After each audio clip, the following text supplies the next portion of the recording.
Viral, dua ibu terancam di penjara karena mencuri susu untuk anaknya yang kelaparan. Hotman Paris bereaksi buka suara. Dilansir dari Instagram pribadinya, Hotman Paris tampak mengunggah postingan dari fakta.indo soal kasus dua ibu yang mencuri. Dalam kasus tersebut, disebutkan kalau dua ibu tersebut mencuri susu dan minyak angin demi kebutuhan anaknya. Namun hukum yang menantikan dua ibu tersebut yakni 9 tahun penjara. Hotman berniat mencari tahu pemilik toko atau supermarket yang melaporkan dua ibu tersebut. Ia berniat meminta maaf atas apa yang dilakukan dua ibu pelaku pencurian susu dan minyak angin itu.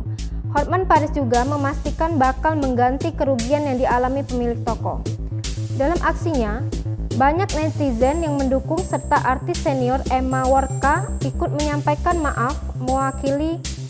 Dalam aksinya tersebut, banyak netizen yang mendukung serta artis senior Emma Worka ikut menyampaikan maaf mewakili dia pelaku pencurian susu dan minyak angin tersebut.